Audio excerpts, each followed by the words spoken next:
Hi friends, welcome to Harish academy. ఈరోజు వార్తలు నిలిచిన జాతీయ, అంతర్జాతీయ, రాష్ట్రీయ అంశాల గురించి, వార్తలు నిలిచిన వ్యక్తులు, అవార్డులు, పుస్తకాలు, మరి క్రీడా సంబంధిత సమాచారం ఒక్కొక్క అంశాన్ని వివరంగా తెలుసుకుందాం. ఈరోజు మన ఫస్ట్ టాపిక్ వచ్చేసి ప్రపంచంలోనే అతిపెద్ద అనే అంశంతో ఐస్లాండ్ దేశం వార్తలు నిలిచింది. ఐస్లాండ్ ప్రపంచంలోనే అతిపెద్ద అనే అంశంతో వార్తలు నిలిచింది అంటున్నాను. ప్రత్యేకత ఏంటంటే ప్రపంచంలోనే అతిపెద్ద కార్బన్ డయాక్సైడ్ సకింగ్ ప్లాంట్ని ఇటీవల ఐస్లాండ్ దేశంలో ఇన్స్టాల్ చేయడం జరిగింది. దీని యొక్క ప్రత్యేకత ఏంటి? ప్రపంచంలోనే అతిపెద్ద కార్బన్ డయాక్సైడ్ సకింగ్ ప్లాంట్ ఇటీవల ఏ దేశంలో ఇన్స్టాల్ చేయడం ద్వారా వార్తలు నిలిచింది అంటే ఐస్లాండ్ అని గుర్తుంచుకోండి. ఇక్కడ చూడండి, ఈచ్ అండ్ ఎవ్రీ వర్డ్ అర్థాన్ని అర్థం చేసుకోండి. ఇక్కడ ఏమంటున్నాను? Carbon dioxide. కార్బన్ డయాక్సైడ్ అంటే ఏంటి? గాల్లో ఉండేది. సో ఎయిర్లో ఉండే కార్బన్ డయాక్సైడ్ని సకింగ్ చేసే, పీల్చుకునే సామర్థ్యం ఉన్న ఒక ప్లాంట్. ఈ ప్లాంట్ యొక్క ప్రత్యేకత ఏంటి? ప్రపంచంలోనే అతిపెద్దది. దీని పేరేంటి అంటే ఓర్కా. ఓర్కా అనే పేరు గుర్తుంచుకోండి. ఇటీవల వార్తలు నిలిచిన ప్రపంచంలోనే అతిపెద్ద కార్బన్ డయాక్సైడ్ సకింగ్ ప్లాంట్ యొక్క పేరేంటి అంటే ఓర్కా. ఏ దేశంలో ఇన్స్టాల్ చేయడం జరిగింది? ఐస్లాండ్ దేశం అని గుర్తుంచుకోండి. మరి ఈ ఓర్కా అనే ప్లాంట్ని ఏ ఏ దేశాలు కలిసి లేదా ఏ ఏ సంస్థలు కలిసి ఇన్స్టాల్ చేయడం జరిగింది అంటారు. ఇక్కడ రెండు దేశాలు ఇన్వాల్వ్ కావడం జరిగింది. ఫస్ట్ వచ్చేసి స్విట్జర్లాండ్. సో స్విట్జర్లాండ్కి సంబంధించి ఒక ప్రముఖ సంస్థ క్లైమ్ వర్క్స్ అండ్ ఇంకొక సంస్థ వచ్చేసి ఐస్లాండ్కి సంబంధించిన స్వదేశీ సంస్థ. ఐస్లాండ్ దేశంలోని ఒక సంస్థ. ఆ సంస్థ పేరేంటంటే కార్బిక్స్ మరియు క్లైమ్ వర్క్స్. ఈ రెండు సంస్థలు కలిసి సహకారం అందించుకొని ఒక అద్భుతమైన టెక్నాలజీని ఉపయోగించి ప్రపంచంలోనే అతిపెద్ద కార్బన్ డయాక్సైడ్ సకింగ్ ప్లాంట్ని ఏ దేశంలో ఇన్స్టాల్ చేయడం జరిగింది? ఐస్లాండ్. ఇక్కడ చూడండి, ఇక కాన్సెప్ట్ విషయానికి వస్తే కార్బన్ డయాక్సైడ్ సకింగ్ ప్లాంట్ అంటున్నాను. ఒక 4 ఛాంబర్లు ఉంటాయి. ఈ ప్లాంట్ ఏంటంటే ఒక 4 ఛాంబర్లతో కూడుకొని ఉంది. ఆ 4 ఛాంబర్ల యొక్క ప్రత్యేకత ఏంటంటే ఈచ్ అండ్ ఎవ్రీ ఛాంబర్లో ఫ్యాన్స్ని బిగించడం జరిగింది. పెద్ద పెద్ద ఫ్యాన్లు. ఈ ఫ్యాన్లు ఏం చేస్తాయి అంటే అట్మాస్ఫియర్, ఎయిర్లో ఉండే కార్బన్ డయాక్సైడ్ మొత్తాన్ని కూడా పీల్చుకునే విధంగా దీన్ని తీర్చిదిద్దడం జరిగింది. అలా పీల్చుకున్న కార్బన్ డయాక్సైడ్ ఏదైతే ఉంటుందో, సక్ చేయబడిన కార్బన్ డయాక్సైడ్ ఏదైతే ఉంటుందో దాన్ని ఎర్త్లోకి పంపించడం జరుగుతుంది. అంటే భూగర్భంలోకి పంపించడం జరుగుతుంది. ఎర్త్లోకి ఆల్మోస్ట్ 1000 మీటర్స్ పంపించిన తర్వాత 1000 మీటర్స్ లోపల, ఎర్త్ లోపల 1000 మీటర్స్ లోపల ఈ పీల్చుకోబడిన కార్బన్ డయాక్సైడ్ ఏదైతే ఉంటుందో అది ఒక రాక్గా మారడం జరుగుతుంది. అంటే ఒక రాయిలా మారడం జరుగుతుంది. సింపుల్గా చార్కోల్గా మారడం జరుగుతుంది అన్నట్టు. అలాంటి ప్రత్యేకతతో కూడిన, అంటే ఇక్కడ ఏం గుర్తుంచుకోవాలి? Environment management. అంటే ముఖ్యంగా పర్యావరణానికి సంబంధించి ప్రస్తుతం కాలుష్య కారకాలు ఏవైతే ఉంటాయో వాటన్నిటిని తగ్గించడానికి ప్రయత్నాలు చేస్తున్నాం. అలా వాతావరణంలో లేదా గాల్లో ఉండే కార్బన్ డయాక్సైడ్ని సక్ చేసుకునే ప్రత్యేకమైన పరికరం కాబట్టి ఎన్విరాన్మెంట్ మేనేజ్మెంట్కి సంబంధించింది. సో దీని పేరేంటి? ఓర్కా. దీని సామర్థ్యం ఏంటంటే పరాణం, అంటే ఒక సంవత్సరంలో 4000 టన్స్ కార్బన్ డయాక్సైడ్ని సక్ చేసుకోవడం జరుగుతుంది. ఆ సక్ చేసుకున్న, పీల్చుకున్న కార్బన్ డయాక్సైడ్ ఏదైతే ఉంటుందో దాన్ని ఎర్త్ లోపల రాక్గా కన్వర్ట్ చేయడం జరుగుతుంది. ఇంతటి ప్రత్యేకతతో ఉంది ఏంటి ఈరోజు ప్రపంచంలోనే అతిపెద్ద కార్బన్ డయాక్సైడ్ సక్కింగ్ ప్లాంట్. ఏ దేశము? ఐస్లాండ్కి సంబంధించి. ఇలాంటి అంశాలను ఇటీవల మనం తరచూ చూస్తున్నాం. భారతదేశంలో స్మాగ్ టవర్, జస్ట్ గాలికి సంబంధించి గాల్లో ఉండే కాలుష్య కారకాలు ఏవైతే ఉంటాయో వాటిని సక్ చేసుకోవడం జరుగుతుంది. కానీ ఇక్కడ రాక్గా కన్వర్ట్ చేయడం జరగదు. ఇది మాత్రం ప్రత్యేకత ఏంటి? గాల్లో ఉండే కార్బన్ డయాక్సైడ్ని మాత్రం పీల్చుకొని ఎర్త్లోకి పంపించేసేసి ఆల్మోస్ట్ 1000 మీటర్స్, అంటే ఎర్త్ లోపలికి 1 కిలోమీటర్ లోపల అక్కడ ఒక రాక్గా కన్వర్ట్ చేయడం జరుగుతుంది. ఈ రాక్ ఏదైతే ఉంటుందో ఒక చార్కోల్గా మనకు ఉపయోగపడుతుంది అన్నట్టు. అలాంటి ప్రత్యేకతతో కూడింది ఓర్కా. ఏ దేశం? ఐస్లాండ్. దీనికి సంబంధించి ప్రత్యేకతలన్నీ కూడా చూడండి. ఇక్కడ ఏదైతే చెప్పానో ఇదంతా కూడా మెకానిజం. జస్ట్ ఈ మెకానిజం గుర్తుంచుకోవాల్సిన అవసరం లేదు. కమింగ్ కాంపిటేటివ్ ఎగ్జామినేషన్స్లో ఒకే ఒక ప్రశ్న అడుగుతారు. ఇటీవల ప్రపంచంలోనే అతిపెద్ద కార్బన్ డయాక్సైడ్ సకింగ్ ప్లాంట్ని ఏ దేశంలో ఇన్స్టాల్ చేయడం ద్వారా వార్తలు నిలిచింది అంటే ఐస్లాండ్. సో దీని పేరేంటి అంటే ఓర్కా. తయారు చేసిన సంస్థలు ఏంటో గుర్తుంచుకోండి, సరిపోతుంది. ఎట్ ద సేమ్ టైం ఇటీవల ఐస్లాండ్ తరచూ వార్తలు నిలుస్తుంది. దాదాపు చాలాసార్లు ఒక అగ్నిపర్వతం గురించి రిపీట్గా చెప్తున్నాను మీకు. ఫాగ్రడాల్స్ అగ్నిపర్వతం అని చెప్పేసి అలాంటి అంశంతో వార్తలు నిలిచింది. And at the same time ఇటీవల ఐస్లాండ్ ఏ ఏ అంశాలతో అయితే వార్తలు నిలిచిందో వాటన్నిటి కూడా లింకప్ చేస్తూ గుర్తుంచుకోండి, సులభంగా గుర్తుంటాయి. అండ్ నెక్స్ట్, ఈరోజు నేషనల్ కమిషన్ ఫర్ మైనారిటీస్ వార్తలు ఇచ్చింది. మన జాతీయ అంశాల్లో భాగంగా నేషనల్ కమిషన్ ఫర్ మైనారిటీస్ అంటున్నాను. మైనారిటీలు అనేది కీవర్డ్ ఇక్కడ. భారతదేశంలో మైనారిటీలు అంటే ఎవరు? అల్పసంఖ్యాక వర్గం. అంటే ఏ మతం గుర్తొస్తుంది? చాలా మంది మైనారిటీ అనగానే ముస్లింలు అని మాత్రమే భావిస్తారు. ఒక్క విషయాన్ని గుర్తుంచుకోండి, భారతదేశంలో డిఫరెంట్ రిలీజియన్ పీపుల్ ఉన్నారు, అంటే రకరకాల మతస్థులు ఉన్నారు. అందులో అత్యధికంగా హిందూ మతస్థులే ఉన్నారు. అంటే హిందూ మతాన్ని అనుసరించేవారు భారతదేశంలో ఆల్మోస్ట్ 79.4 లేదా 80% ఉన్నారు. మిగతా 20%లో అన్య మతస్థులు ఉన్నారు. అంటే హిందూ మతస్థులు కాని వాళ్ళు ఎవరైతే ఉంటారో వీరందరూ కూడా అల్పసంఖ్యలో అన్నట్టు, అంటే లెస్ పీపుల్ అన్నట్టు. సో ఇక్కడ మెజారిటీ పీపుల్ ఎవరు? హిందువులు. సో హిందువులు కాకుండా ఈ మతస్థులు ఎవరైతే ఉన్నారో వారందరినీ కూడా అల్పసంఖ్యాక వర్గం అంటాం లేదా మైనారిటీలు అంటాం. అందులో ఎగ్జాంపుల్ ఏంటి? మైనారిటీల్లో మెజారిటీలు ఎవరు? ముస్లింలు. అంటే మైనారిటీ మతస్థులు ఎవరైతే ఉన్నారో భారతదేశంలో అందులో ఎక్కువగా ఏ మతస్థులు ఉన్నారు? ముస్లింలు. అండ్ సెకండ్ వచ్చేసేసి క్రిస్టియన్లు, సిక్కులు, బుద్ధులు అండ్ పార్సీలు లేదా జొరాస్ట్రియన్లు, వీరితో పాటు జైనులను గుర్తుంచుకోండి. జైనులను ఎందుకు సపరేట్ చెప్పానంటే జైనులను 2014 సంవత్సరం భారత ప్రభుత్వం మైనారిటీ హోదాని ఇవ్వడం జరిగింది. సో జైనులకు మైనారిటీ హోదా ఏ సంవత్సరంలో వచ్చింది? 2014 సంవత్సరం. సో ప్రస్తుతం భారతదేశంలో గుర్తింపు పొందిన మైనారిటీ మతాలు ఏంటి? మనకి ముస్లిం, క్రిస్టియన్, సిక్, బుద్ధిజం, పార్సీ లేదా జొరాస్ట్రియన్లు అండ్ జైనులు అని గుర్తుంచుకోండి. ఇక్కడ నేషనల్ కమిషన్ ఫర్ మైనారిటీ అంటున్నాను, చాలా ఇంపార్టెంట్. మనకి ఇండియన్ పాలిటీలో దీనికి సంబంధించి చాలాసార్లు ప్రశ్నలు అడుగుతారు. సో నేషనల్ కమిషన్ ఫర్ మైనారిటీకి సంబంధించి ఒక చరిత్ర. 1978లో కేంద్ర ప్రభుత్వం ఆదేశానుసారం ఏర్పాటైన ఒక సంస్థ. ఆదేశానుసారం అంటున్నాను, జస్ట్ సెంట్రల్ గవర్నమెంట్ ఆర్డర్ ద్వారా ఏర్పాటైన ఒక సంస్థ. ఆ సంస్థకి 1992 సంవత్సరంలో చట్టబద్ధత కల్పించడం జరిగింది. అంటే ఈ సంస్థ ఏదైతే 1978 సంవత్సరంలో ఏర్పాటైన సంస్థ ఏదైతే ఉంటుందో దానికి చట్టబద్ధత ఏ సంవత్సరంలో వచ్చింది? 1992. ఆ చట్టం ఏంటంటే national commission for minorities act 1992. ఎప్పుడైనా చట్టబద్ధ సంస్థ అనే అంశాన్ని మీకు పేర్కొన్నప్పుడు దానికి సంబంధించిన చట్టం ఏంటో చూడండి. ఇటీవల నేషనల్ కమిషన్ ఫర్ విమెన్, జాతీయ మహిళా కమిషన్కి సంబంధించి చట్టాన్ని చెప్పాను 1990కి సంబంధించి. సో చట్టబద్ధ సంస్థ లేదా స్టాచ్యుటరీ బాడీ అనే పదం వార్తలు నిలిచింది అంటే ఆ చట్టం ఏంటో తెలుసుకోండి. అలాంటి చాలా ఉన్నాయి. Example national green tribunal 2010. So ఇలాంటి చట్టాలపైన ప్రత్యేకంగా చూడండి. సో భారతదేశంలో రాజ్యాంగబద్ధ సంస్థలు అంటే ఎగ్జాంపుల్ మన రాజ్యాంగం, భారతదేశంలో అమలవుతున్న అత్యున్నత చట్టమైన రాజ్యాంగంలో ఏదో ఒక ఆర్టికల్లో ప్రస్తావన ఉందనుకోండి, దాన్ని రాజ్యాంగబద్ధ సంస్థ అంటే రాజ్యాంగంలో ఆ సంస్థకి సంబంధించిన పేరు ఉంటుంది అన్నట్టు. అవి కాకుండా రాజ్యాంగేతర సంస్థలు ఉంటాయి. ఎగ్జాంపుల్ నీతి ఆయోగ్. అవి కూడా కాకుండా చట్టబద్ధ సంస్థలు ఉంటాయి. చట్టబద్ధ సంస్థలు అంటే ఏంటి? ఒక చట్టం ద్వారా పార్లమెంట్ చట్టం ఆధారంగా భారతదేశంలో ఏర్పాటైన సంస్థలను చట్టబద్ధ సంస్థ అంటాం. అలాంటి సంస్థల్లో నేషనల్ కమిషన్ ఫర్ మైనారిటీస్ ఒకటి. సో అలాంటి నేషనల్ కమిషన్ ఫర్ మైనారిటీస్కి చట్టబద్ధత ఎప్పుడు వచ్చింది? 1992. సో 1993 నుండి ఈ చట్టబద్ధ సంస్థ అనేది అమల్లోకి రావడం జరిగింది. ఆ తర్వాత 2005 సంవత్సరం 103వ రాజ్యాంగ సవరణ బిల్లును పార్లమెంట్లో చట్టసభలో ప్రవేశపెట్టింది అప్పటి కేంద్ర ప్రభుత్వం. కానీ ఈ బిల్లు వీగిపోయింది. అంటే ఇప్పుడు రాజ్యాంగ హోదా దీనికి ఉందా? లేదు. జస్ట్ ఇక్కడ వరకు గుర్తుంచుకోండి, చట్టబద్ధ సంస్థ అని చెప్పేసి.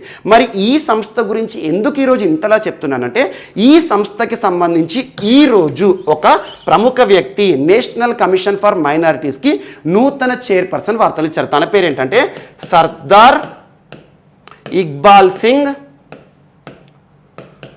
లాల్పురా. పేరు గుర్తుంచుకోండి, సర్దార్ ఇక్బాల్ సింగ్ లాల్పురా. ఏ రాష్ట్రానికి సంబంధించి? యాక్చువల్గా తను పంజాబ్ రాష్ట్రానికి సంబంధించి రిటైర్డ్ ఐపీఎస్ అధికారి, ఇండియన్ పోలీస్ సర్వీస్ సివిల్స్ అధికారి. సో రిటైర్డ్ ఐపీఎస్ అధికారి, పోలీస్ డిపార్ట్మెంట్లో అద్భుతమైన గుర్తింపు పొందిన వ్యక్తి, పంజాబ్ క్యాడర్ ఐపీఎస్ అధికారి సర్దార్ ఇక్బాల్ సింగ్ లాల్పురా గారు నేషనల్ కమిషన్ ఫర్ మైనారిటీస్కి నూతన చైర్పర్సన్గా నియమితులవుతూ వార్తలు నిలిచారు. సో ఇప్పటి వరకు ఈ సంస్థకి చైర్పర్సన్గా ఎవరున్నారంటే సయ్యద్ గయోరుల్ హసన్ రిజ్వీ, సయ్యద్ గయోరుల్ హసన్ రిజ్వీ ఎవరు? నేషనల్ కమిషన్ ఫర్ మైనారిటీస్ ఈ సంస్థకి చైర్పర్సన్ హోదాలో ఉన్నారు. తన యొక్క పదవీ కాలం ముగిసింది. పదవీ కాలం అంటున్నాను కాబట్టి నేషనల్ కమిషన్ ఫర్ మైనారిటీస్ ఈ సంస్థకి సంబంధించి పదవీ కాలం ఎన్నేళ్ళు ఉంటుందంటే 3 సంవత్సరాలు. ఈరోజు సయ్యద్ ఇక్బాల్ సింగ్ లాల్పురా గారు నియమితులవుతూ వార్తలు ఇచ్చారు కదా, తను కమింగ్ నెక్స్ట్ 3 years ఈ పదవిలో ఉంటారు. ఈ సంస్థలో ముఖ్యంగా నేషనల్ కమిషన్ ఫర్ మైనారిటీస్లో ఏ రకమైన కూర్పు ఉంటుంది అంటే కంపోజిషన్ ఎలా ఉంటుందంటే 1 చైర్పర్సన్, 1 డిప్యూటీ చైర్పర్సన్ లేదా వైస్ చైర్పర్సన్ అండ్ 6 members 6 సభ్యులు ఉంటారు. సో ఇది కంపోజిషన్. అందులో చైర్పర్సన్ ఇంపార్టెంట్ కాబట్టి చైర్పర్సన్గా నూతనంగా ఈ రోజున భారత ప్రభుత్వం సర్దార్ ఇక్బాల్ సింగ్ లాల్పురా గారిని అధికారికంగా నియమించడం జరిగింది, బాధ్యతలను స్వీకరించడం జరిగింది. నేషనల్ కమిషన్ ఫర్ మైనారిటీస్కి సంబంధించి ఏదైనా ఒక ప్రశ్న అడుగుతారు, ఎందుకంటే ఈరోజు ఎలివేట్ అయింది, ఇటీవల తరచూ ఎలివేట్ అవుతుంది. నేషనల్ కమిషన్ ఫర్ మైనారిటీస్ సంబంధించి కన్సర్న్ మినిస్ట్రీ ఏంటి, ఏ మంత్రిత్వ శాఖ సంబంధించి భారతదేశంలో మైనారిటీ వ్యవహారాల మంత్రిత్వ శాఖ. ప్రస్తుతం కన్సర్న్ పర్సన్ ఎవరు? ముక్తార్ అబ్బాస్ నఖ్వీ గారు. సో ఇవన్నీ కూడా లింకప్ చేస్తూ చూడండి. అండ్ ఇటీవల కాలంలో హునార్ హాత్ ప్రోగ్రామ్స్ కానివ్వండి, మనకి మైనారిటీస్కి సంబంధించి వీటన్నిటి గురించి ప్రత్యేకంగా చూడండి. అండ్ నెక్స్ట్ ఈరోజు గుజరాత్ రాష్ట్ర ముఖ్యమంత్రి వార్తలు నిలిచారు. గుజరాత్ రాష్ట్ర ముఖ్యమంత్రి అంటున్నాను. ఎవరు? ఇటీవల కాలంలో తరచూ వార్తలు ఇస్తున్నారు విజయ్ రూపాని. గుజరాత్ రాష్ట్రానికి సంబంధించి ఏ ఇష్యూ చర్చించుకున్నా కూడా, ఎగ్జాంపుల్ కమలం పండు అని చెప్పేసి మీకు డ్రాగన్ ఫ్రూట్ అన్నాను. సో డ్రాగన్ ఫ్రూట్ ఏదైతే ఉంటుందో ఒక ఫ్రూట్, దాని పేరును మార్చారు యాక్చువల్గా ఇతనే. సో విజయ్ రూపాని గారు ప్రస్తుతం ఏ రాష్ట్రంలో ముఖ్యమంత్రిగా ఉన్నారో? గుజరాత్ రాష్ట్ర ముఖ్యమంత్రి, బీజేపీ సీనియర్ నాయకులు. నిన్నటి రోజున తన ముఖ్యమంత్రి పదవికి రాజీనామా చేయడం జరిగింది. ముఖ్యమంత్రి పదవికి రాజీనామా అంటున్నాను. ఎప్పుడైనా ఒక రాష్ట్రంలో ముఖ్యమంత్రిగా విధులు నిర్వర్తిస్తున్న వ్యక్తి తన రాజీనామా పత్రాన్ని ఎవరికి సమర్పించాలి అంటే ఇక్కడ గుర్తుంచుకోండి, గవర్నర్, రాష్ట్ర గవర్నర్కి సమర్పించాలి. సో ప్రస్తుతం గుజరాత్ రాష్ట్ర గవర్నర్గా ఎవరు విధులు నిర్వర్తిస్తున్నారు? ఆచార్య దేవవ్రత్ ఆచార్య దేవవ్రత్ గారు ఎవరు? గుజరాత్ రాష్ట్రానికి ప్రస్తుతం గవర్నర్గా ఉన్నారు. ఆర్టికల్ 153, 150 అని చెప్తున్నాను కదా. సో రాష్ట్రంలో గవర్నర్, కాన్స్టిట్యూషన్ ప్రకారం ఒక రాష్ట్రంలో గవర్నరే పెద్ద. సో అలాంటి గవర్నర్ ఒక రాష్ట్రంలో ముఖ్యమంత్రిని నియమించే అధికారం కలిగి ఉంటాడు. Article 164 class 1, class 2, class 3, class 4, class 5 ఇటీవల తరచు మీకు చెప్తున్నాను, అవన్నీ ఒకసారి చూడండి. ఆర్టికల్ 164 అనేది ఇక్కడ ఇంపార్టెంట్. సో ఒక రాష్ట్రానికి ముఖ్యమంత్రిగా నియామకం అనేది గవర్నర్ చేతిలో ఉంటుంది. ఒకవేళ ముఖ్యమంత్రిగా నియమితులైన వ్యక్తి రాజీనామా చేయాలంటే గవర్నర్కి తన పత్రాన్ని అడ్రస్ చేయాల్సి ఉంటుంది. ఇదొకటి గుర్తుంచుకోండి. అండ్ ఇందాక కూడా మీకు నేషనల్ కమిషన్ ఫర్ మైనారిటీస్ అన్నాను, దానికి సంబంధించి కూడా రాజ్యాంగంలో ఆర్టికల్ ఉంటాయి. ఎగ్జాంపుల్ మనకు మైనారిటీలకు సంబంధించి హక్కులను పరిరక్షించే సంస్థ నేషనల్ కమిషన్ ఫర్ మైనారిటీస్. రాజ్యాంగంలో ఆర్టికల్ 29, ఆర్టికల్ 38 ఇవి రెండు కూడా మైనారిటీలకు సంబంధించి చాలా ఇంపార్టెంట్. భారతదేశంలో మైనారిటీలు విద్యా సంస్థలను ఏర్పాటు చేసుకోవచ్చు. మైనారిటీ ఎడ్యుకేషన్ ఇన్స్టిట్యూషన్ అంటాము. ఏ ఆర్టికల్ ఆధారంగా అంటారు. And at the same time article 350A, article 350B ఇవి కూడా మైనారిటీలకు సంబంధించి చాలా ఇంపార్టెంట్. ఇలాంటి ఆర్టికల్స్ ఏవైతే ఉంటాయో వాటన్నిటి కూడా మీరు పాలిటీ పాయింట్ ఆఫ్ వ్యూలో లింకప్ చేస్తూ చదవండి. సో ఈరోజు ముఖ్యమంత్రికి సంబంధించి ఆర్టికల్ 164 కానివ్వండి, at the same time constitution ఆధారంగా ఒక ముఖ్యమంత్రి తన పదవికి రాజీనామా చేయాలంటే ఎవరికి తన రాజీనామా పత్రాన్ని అడ్రస్ చేయాల్సి ఉంటుంది, సమర్పించాల్సి ఉంటుంది అంటే రాష్ట్ర గవర్నర్. ప్రస్తుతం గుజరాత్ రాష్ట్ర గవర్నర్ ఎవరు? ఆచార్య దేవవ్రత్ గారు. అండ్ నెక్స్ట్ ఈరోజు సౌత్ కొరియా వార్తలు నిలిచింది. సౌత్ కొరియా రాజధాని సియోల్ ఇటీవల తరచు వార్తలు నిలుస్తుంది. సౌత్ కొరియా అని పిలిచిన, రిపబ్లిక్ కొరియా అని పిలిచిన ఒకటే. సౌత్ కొరియాకి సంబంధించి ఈరోజు సబ్మెరైన్ లాంచ్డ్ బ్యాలిస్టిక్ మిసైల్ వార్తలు నిలిచింది. Submarine launched ballistic missile. Each and every వర్డ్ని అర్థం చేసుకోండి. మిసైల్, క్షిపణి అంటున్నాను, బ్యాలిస్టిక్ క్షిపణి. దేని నుండి ప్రయోగం చేయడం జరిగింది? సబ్మెరైన్ లాంచ్డ్ అంటే సబ్మెరైన్ నుండి, అంటే సముద్రం లోపటి నుండి లాంచ్ చేయబడిన ఒక మిసైల్. సౌత్ కొరియా చరిత్రలోనే మొట్టమొదటిసారి ఒక అద్భుతమైన ఘట్టం అనుకోవచ్చు. ముఖ్యంగా రక్షణ రంగంలో అద్భుత పాత్ర పోషించే ఒక మిసైల్. దీనికి సంబంధించి ఇక్కడ గుర్తుంచుకోవాల్సింది ఏంటంటే హ్యున్ము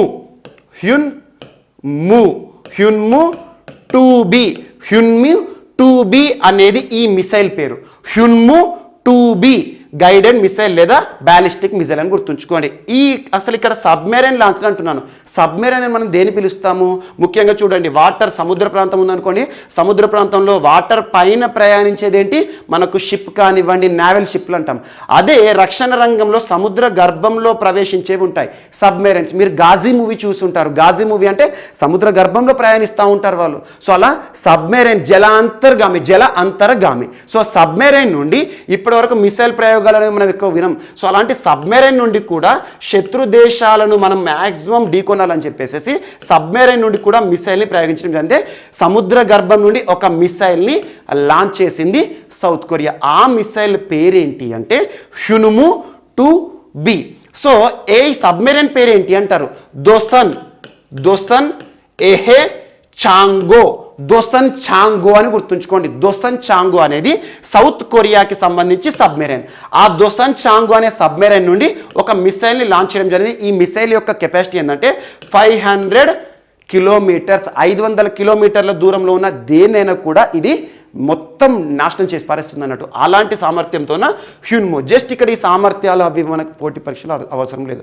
ఇటీవల వార్తలు ఇచ్చిన హ్యున్మో 2B బ్యాలిస్టిక్ మిసైల్ ప్రత్యేకత ఏంటి అంటారు, ఏ దేశానికి సంబంధించింది అంటారు. ప్రత్యేకత ఏంటి, సబ్మెరైన్ లాంచ్డ్ బ్యాలిస్టిక్ మిసైల్. ఏ దేశానికి సంబంధించింది, సౌత్ కొరియా. సౌత్ కొరియా రాజధాని సియోల్. సౌత్ కొరియాకి పైన నార్త్ కొరియా ఉంటుంది, చాలా danger country. So south Korea north Korea మధ్యలో కొరియన్ వార్స్ కానివ్వండి, ఇలాంటివన్నీ కూడా మనకు చరిత్రలో జరిగిన కీలక ఘట్టాలు.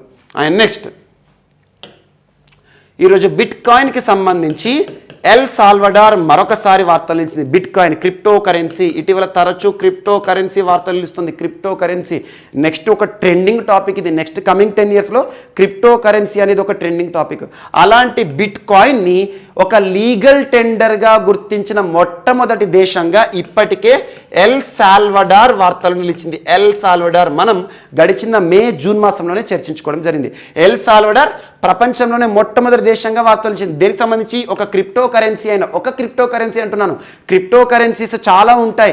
Bit coin, litecoin, ripple, Ethereum చాలా ఉంటాయి. అందులో ఒకటి ప్రపంచవ్యాప్తంగా ఫేమస్ మనకు క్రిప్టో కరెన్సీ బిట్ కాయిన్. బిట్ కాయిన్ని లీగల్ టెండర్గా గుర్తించి ఆల్రెడీ ఒక 3 months బ్యాక్ వార్తలు ఇచ్చింది కదా. లీగల్ టెండర్ అంటే ఏం లేదు, మన దగ్గర కరెన్సీ ఉంటుంది కదా, 100 రూపీస్, 200 రూపీస్, 500 రూపీస్ నోట్లు ఉంటాయి కదా, వాటిని మనం లీగల్ టెండర్ అంటాం. అంటే మనకు అధికారికంగా మన దేశంలో చెలామణిలో ఉండే కరెన్సీ అన్నట్టు. అలాంటిది ఒక లీగల్ టెండర్గా బిట్ కాయిన్ కూడా దేశవ్యాప్తంగా అమల్లోకి తీసుకొచ్చిన మొట్టమొదటి దేశము ఎల్ సాల్వడార్. ఈ రోజు దీన్ని జాతీయ కరెన్సీగా గుర్తించడం జరిగింది. జాతీయ కరెన్సీ ఎల్ సాల్వడార్ ఇక మీదట బిట్ కాయిన్ని జాతీయ కరెన్సీగా గుర్తిస్తూ నిన్నటి ఉత్తర్వులు జారీ చేసింది. దీనికి వ్యతిరేకంగా, ఈ నిర్ణయానికి వ్యతిరేకంగా దేశంలోని ప్రజలందరూ కూడా ప్రభుత్వాన్ని తప్పుపడుతున్నారు. జస్ట్ గుర్తుంచుకోండి, ఇక్కడ మరొకసారి గుర్తుంచుకోవాల్సింది ఏంటంటే ఎల్ సాల్వడార్ ప్రపంచంలోని మొట్టమొదటి దేశం బిట్ కాయిన్ ఒక క్రిప్టో కరెన్సీని లీగల్ టెండర్ నేషనల్ కరెన్సీగా గుర్తించిన దేశం అని గుర్తుంచుకోండి. అండ్ ఇటీవల కాలంలో ఇలాంటి క్రిప్టో కరెన్సీస్కి సంబంధించి పరాగ్వే వార్తలు ఇచ్చింది. ప్రపంచంలో 2వ దేశంగా క్రిప్టో కరెన్సీని లీగల్ టెండర్గా గుర్తించిన 2వ దేశం పరాగ్వే. అండ్ నైజీరియా ఒక అడుగు ముందుకేసి వారు సొంతంగా క్రిప్టో కరెన్సీని తయారు చేసుకున్నారు. ఈ నైరా అని చెప్పేసి, ఈ నైరా అనే క్రిప్టో కరెన్సీని రూపొందించుకున్న ఒక దేశం. స్వదేశీ కరెన్సీ క్రిప్టో కరెన్సీ అంటే ఏంటంటే మనకు నైజీరియా. ఇలాంటి అంశాలు లింక్అప్ చేసుకోండి. సో క్రిప్టో కరెన్సీస్ అన్ని కూడా బ్లాక్ చైన్ టెక్నాలజీ, అత్యంత పవర్ఫుల్ టెక్నాలజీ ఆధారంగా పనిచేసే, ఎవరు కూడా దాన్ని కాపీ కానీ పైరసీ కానీ చేయలేరు. సో బిట్ కాయిన్ లేదా క్రిప్టో కరెన్సీలో ఉండేది బ్లాక్ చైన్ టెక్నాలజీ. ఇటీవల బ్లాక్ చైన్ టెక్నాలజీ ఆధారిత సర్టిఫికేట్లను ఇచ్చిన మొట్టమొదటి రాష్ట్రంగా మహారాష్ట్ర వార్తలు ఇచ్చిందన్నాను. ఆ రోజు బ్లాక్ చైన్ టెక్నాలజీ గురించి మీకు ఎక్స్ప్లెయిన్ చేశాను, ఒకసారి చూడండి. అండ్ నెక్స్ట్ ఈరోజు తమిళనాడు రాష్ట్రంలో ఆర్కియాలజిస్టులు ఒక పురాతనమైన ఆనవాలను, అవశేషాలను గుర్తించడం జరిగింది. పురాతన ఆనవాలు అంటున్నాను. పురాతన అంటే ఏంటంటే ఆల్మోస్ట్ 3200 సంవత్సరాల కిందటి నాటి 3200 years బ్యాక్ ఆనవాలు. ఇక్కడ కుండలు కానివ్వండి, ఆ కాలంలో వాడిన పనిముట్లన్నీ కూడా బయటపడ్డాయి. ఎక్కడ బయటపడ్డాయి అంటే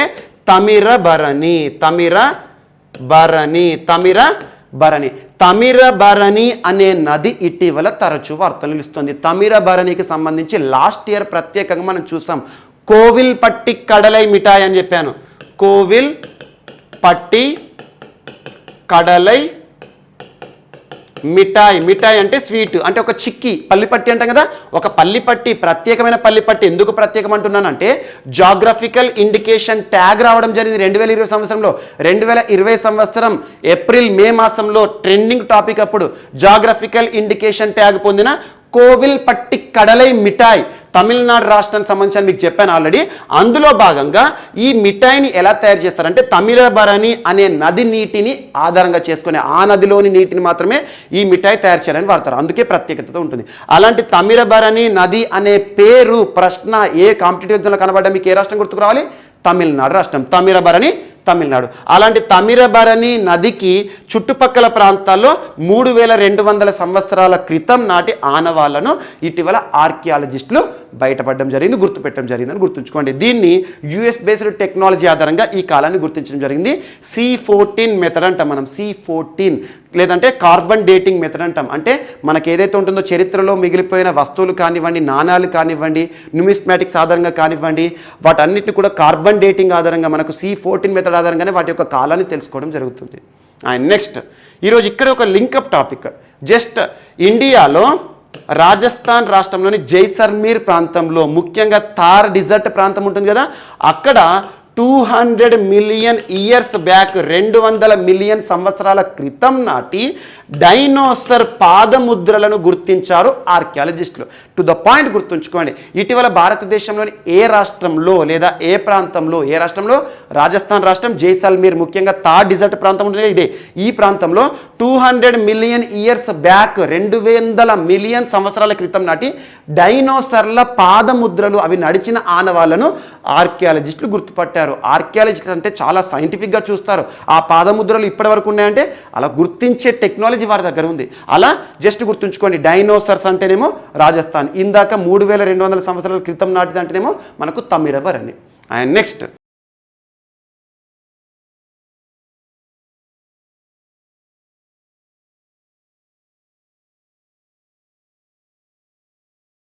సో ఈరోజు మన నెక్స్ట్ టాపిక్ వచ్చేసి మధ్యప్రదేశ్ రాష్ట్రంలోని ఒక గ్రామం ప్రత్యేకంగా ఈరోజు వార్తలు నిలిచింది. మధ్యప్రదేశ్ రాష్ట్రంలోని గ్రామం అంటున్నాను.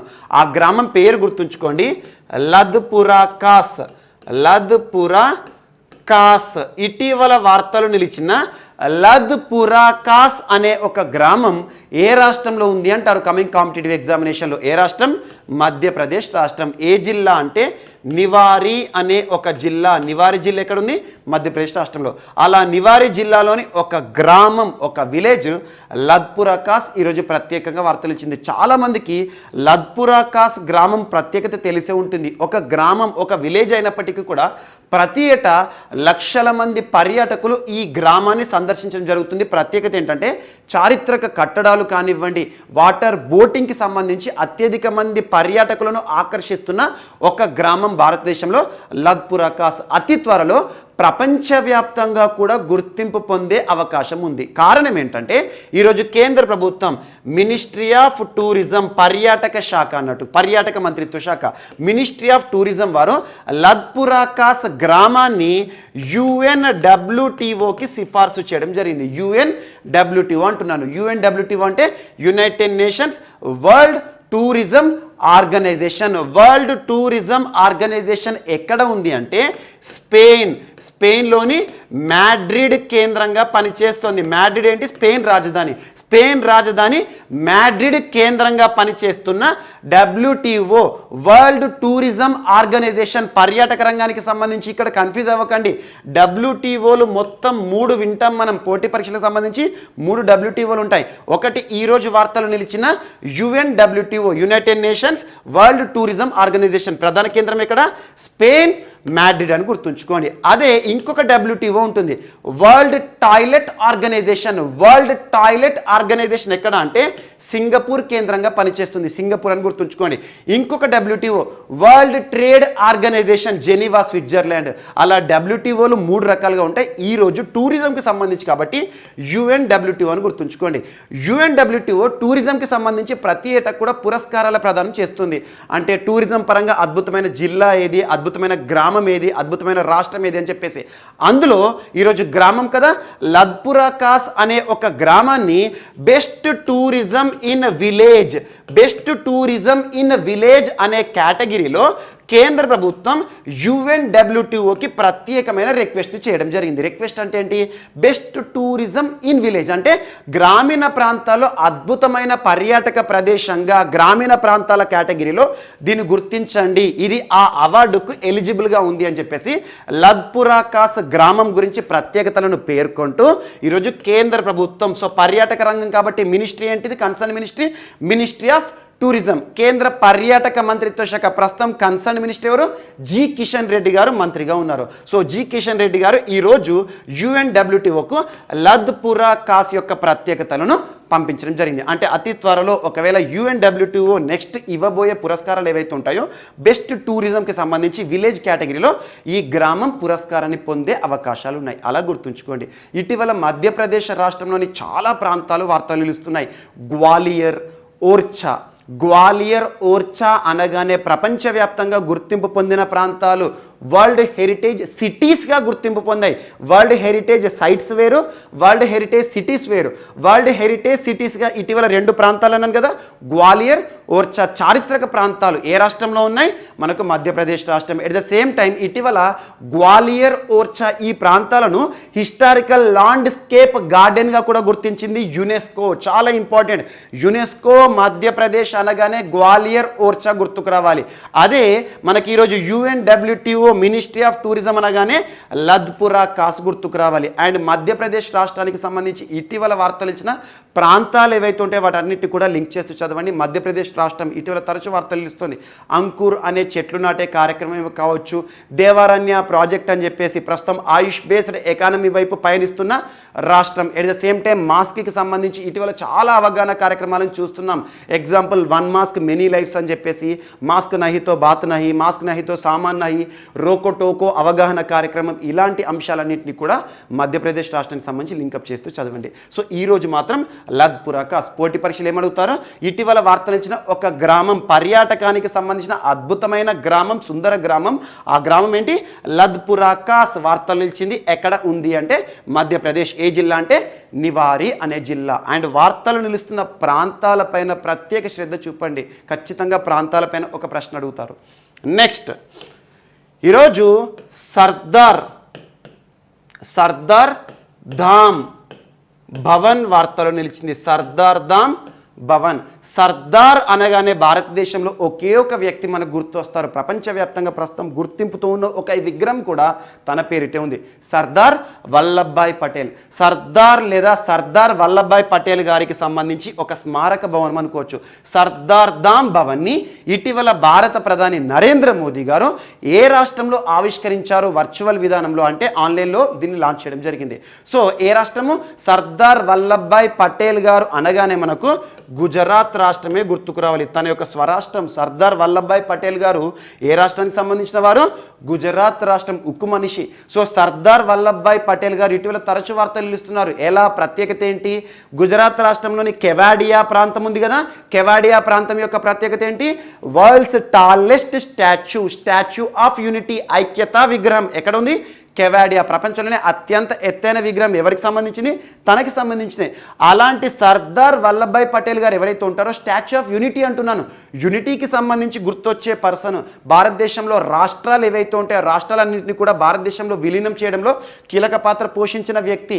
అలాంటి సర్దార్ వల్లభాయ్ పటేల్ గారికి సంబంధించిన జీవిత చరిత్రను, తన జీవితంలో చేసిన పోరాటాలను, వాటన్నిటిని కూడా తెలియజేయాలి. ఇప్పుడు యువత ఎవరైతే ఉంటారో, ఎమర్జింగ్ ఎవరైతే ఉంటారో, యువతకు దేశానికి సంబంధించిన చరిత్ర తెలవాలి, ముఖ్యంగా అందులో సర్దార్ వల్లభాయ్ పటేల్ గారి గురించి తెలవాలని చెప్పేసి ఒక ప్రత్యేకమైన స్మారక భవనం, దాని పేరేంటి? సర్దార్ ధామ్ భవన్. ఎక్కడ ఆవిష్కరించడం జరిగింది? గుజరాత్ రాష్ట్రంలోని అహ్మదాబాద్ గుజరాత్ రాష్ట్రానికి సంబంధించి జ్యుడిషియల్ క్యాపిటల్. అంటే గుజరాత్ రాష్ట్ర హైకోర్టు అహ్మదాబాద్లో ఉంటుంది. చాలా ఇంపార్టెంట్ ఇలాంటివి చూడండి. సో అలా అహ్మదాబాద్లో ఎవరు ఆవిష్కరించారు? గుజరాత్ రాష్ట్రానికి సంబంధించి మన భారతదేశ ప్రధాని నరేంద్ర మోదీ గారు ఏ రాష్ట్రానికి సంబంధించిన వారు? గుజరాత్ రాష్ట్రం. నిన్నటి రోజున వర్చువల్గా ఈ భవనాన్ని ఆవిష్కరించడం జరిగింది. చాలా ప్రత్యేకం. అండ్ నెక్స్ట్ ఈరోజు మరొక అంశం PM స్వనిధికి సంబంధించి. PM స్వనిధి ఇటీవల తరచూ వార్తలు నిలుస్తుంది. PM Svanidhi. First of all దీని గురించి ఏం తెలుసుకోవాలంటే, PM స్వనిధి యాక్రోనిమ్ ఏంటి అంటారు. PM అంటే ప్రైమ్ మినిస్టర్ లేదా ప్రధానమంత్రి స్ట్రీట్ వెండర్స్ ఆత్మనిర్భర్ నిధి, స్ట్రీట్ వెండర్స్ ఆత్మనిర్భర్ నిధి. స్ట్రీట్ వెండర్స్ అంటే ఎవరు? వీధి వ్యాపారులు, అంటే చిన్న చిన్న వ్యాపారం చేసుకుంటూ బతుకుతారు కదా, చిన్న చిన్న టేలాలు, షాపులు, వారందరినీ కూడా ఆదుకోవడానికి కేంద్ర ప్రభుత్వం ప్రారంభించిన ప్రత్యేక నిధి, ప్రత్యేక ప్యాకేజ్ పేరు పిఎం స్వనిధి. ఏ ప్యాకేజ్? ముఖ్యంగా చూడండి, గడిచిన సంవత్సరం కరోనా ఫస్ట్ వేవ్ అప్పుడు దేశవ్యాప్తంగా లాక్డౌన్ వచ్చింది కదా, అప్పుడు మార్చి 27 మనకి జనతా కర్ఫ్యూ ఉంది కదా, అప్పటి వరకు భారతదేశంలో పనిచేస్తున్న స్ట్రీట్ వెండర్స్ ఎవరైతే ఉంటారో, చిన్న చిన్న షాపులు ఏవైతే ఉంటాయో, వారందరి ఆర్థిక వ్యవస్థ పైన దెబ్బతిన్నది కాబట్టి, పరిస్థితి కరోనా ప్రభావం చూపించింది కాబట్టి, వారందరినీ ఆదుకోవడానికి ప్రత్యేకంగా కేంద్ర ప్రభుత్వం పిఎం స్వనిధిని తీసుకురావడం జరిగింది. Ministry of housing and urban affairs Hardeep Singh puri గారి ఆధ్వర్యంలో. సో అలా పిఎం స్వనిధి ప్రోగ్రామ్ సంబంధించి సిడ్బీ బ్యాంక్ ఇటీవల ఒక ఒప్పందంతో తరచు వార్తలు ఇస్తాం. పిఎం స్వనిధి అనగానే ministry of housing and urban affairs గుర్తుకు రావాలి, at the same time SIDBI గుర్తుకు రావాలి, small industries development bank of India. So వీరి సహకారంతో అమలవుతుంది. ఇటీవల పిఎం స్వనిధికి సంబంధించి 2 మంత్రిత్వ శాఖలు ఒక ఒప్పందాన్ని కుదుర్చుకోవడం జరిగింది. అదేంటి? పిఎం స్వనిధిని అమలు చేస్తున్న మంత్రిత్వ శాఖ ఏంటి? Ministry of housing and urban affairs. At the same time ministry of electronics and information technology Hardeep Singh puri గారికి సంబంధించింది, అశ్విని వైష్ణవ్ గారికి సంబంధించింది. ఈ 2 మంత్రిత్వ శాఖల మధ్య ఒక ఎంఓయు కుదిరింది. ఆ ఎంఓయు యొక్క ఉద్దేశం ఏంటంటే Main Bhi digital drive. Main Bhi Digital అంటే నేను కూడా డిజిటల్కి మారుతున్నాను అంటే ఏంటి? సో పిఎం స్వనిధికి సంబంధించి స్ట్రీట్ వెండర్స్ ఎవరైతే ఉంటారో వారందరినీ కూడా ముఖ్యంగా నగదు రహిత విధానాన్ని ప్రోత్సహించడం. నగదు రహిత అంటే ఏంటి? చూడండి, ఆన్లైన్ పేమెంట్స్ విషయంలో వారికి అవగాహన కల్పించడం. ఆన్లైన్ అంటే ఏంటి? చిన్న చిన్న పేమెంట్స్ని కూడా ఆన్లైన్లో స్వీకరించేట్టుగా. At the same time digital పరిజ్ఞానం పైన స్ట్రీట్ వెండర్స్ అందరికీ కూడా ప్రత్యేక అవగాహన కల్పించడానికి స్ట్రీట్ వెండర్స్ సంబంధించిన ప్రోగ్రామ్ ఈ మంత్రిత్వ శాఖ ఆధ్వర్యంలో ఉంటుంది. అలా ministry of information and technology డిజిటల్కి సంబంధించి ప్రత్యేక అవగాహన కార్యక్రమాలను వీరికి కల్పిస్తుందని గుర్తుంచుకోండి. మై బీ డిజిటల్ డ్రైవ్ 3.2 అంటే ఈ సంవత్సరం ఎక్కడైతే ఉందో ఇప్పుడు ప్రస్తుతం 3rd ఎడిషన్ అని గుర్తుంచుకోండి. మై బీ డిజిటల్ డ్రైవ్ ఏ మంత్రిత్వ శాఖలకు సంబంధించి అంటే పిఎం స్వనిధికి సంబంధించి concern ministry, at the same time ministry of electronics and information technology అని గుర్తుంచుకోండి.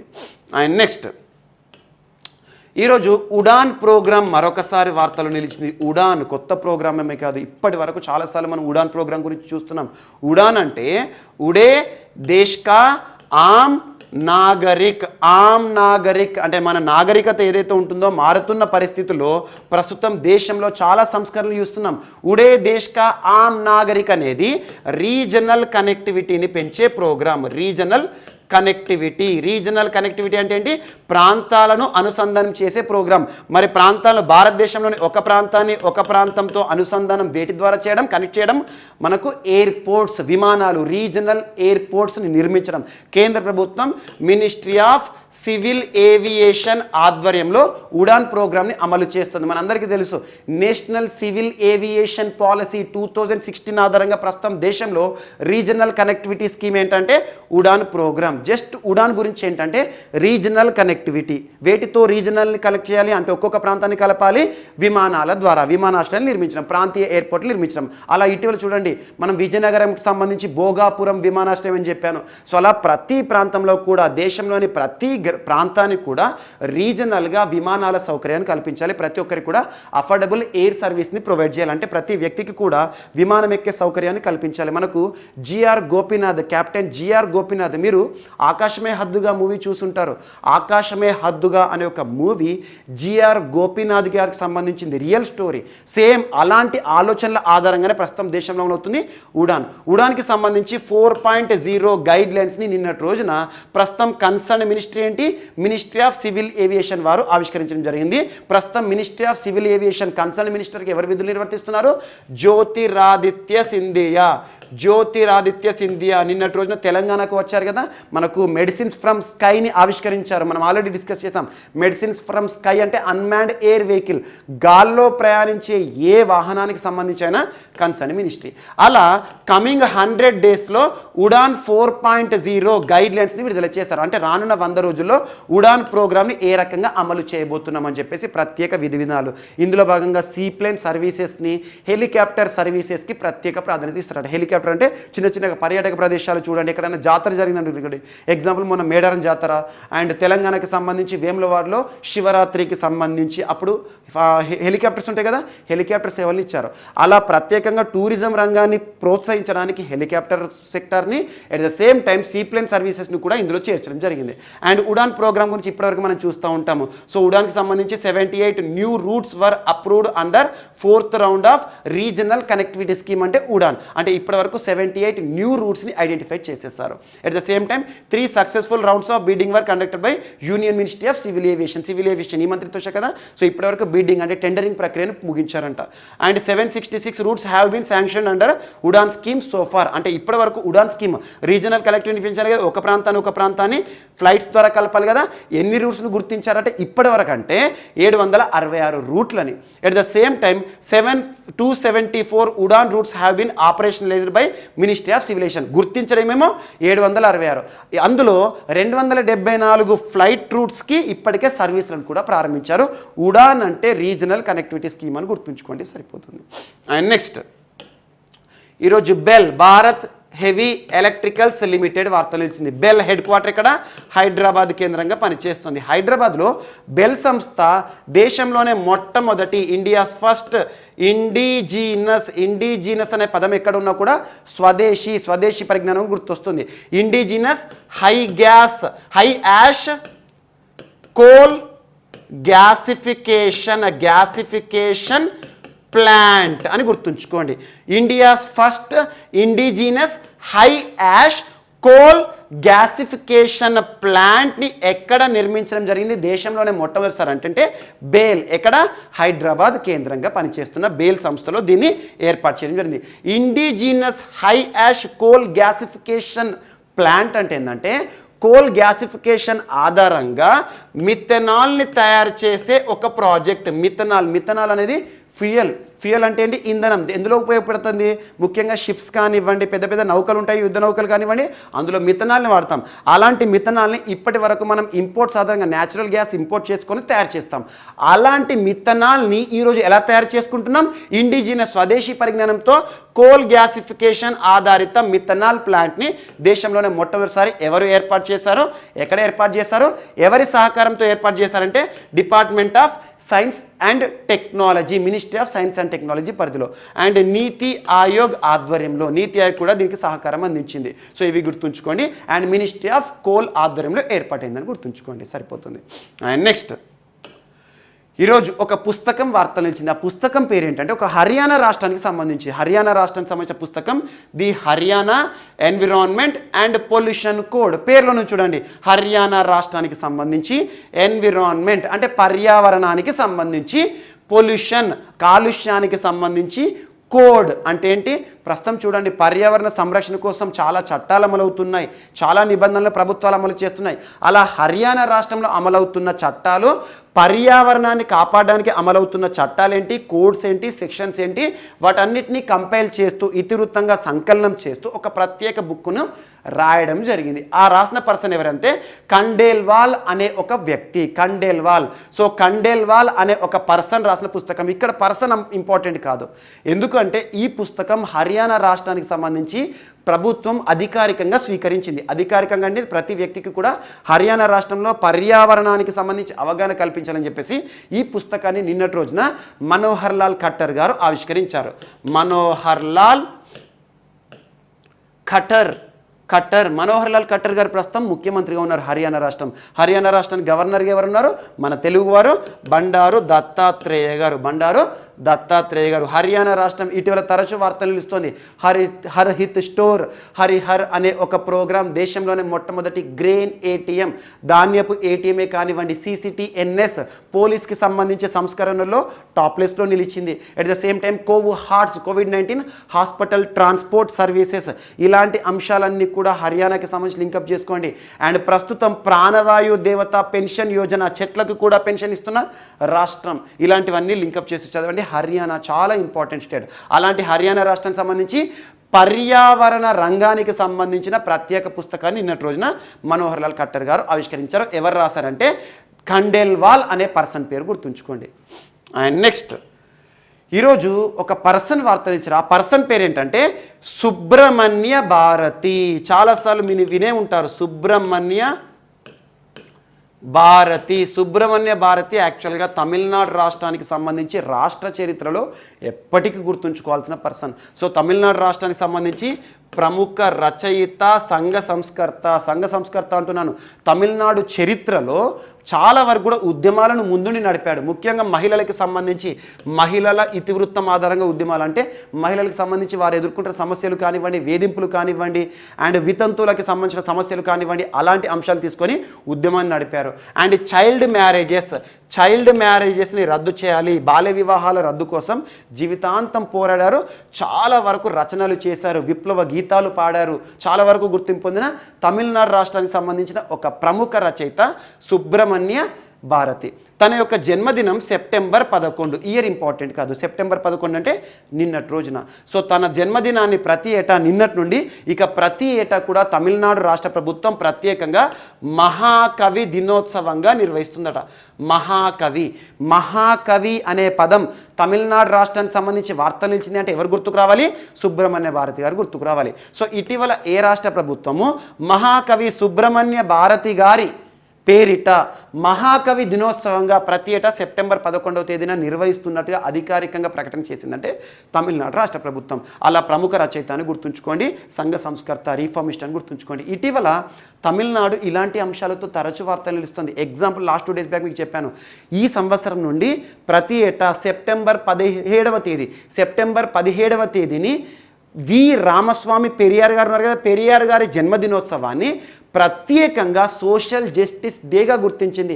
పెరియార్ రామస్వామి గారి జన్మదినోత్సవాన్ని సెప్టెంబర్ 17వ తేదీని సామాజిక న్యాయ దినోత్సవంగా ఇటీవల ఏ రాష్ట్ర ప్రభుత్వం గుర్తించింది అంటే తమిళనాడు.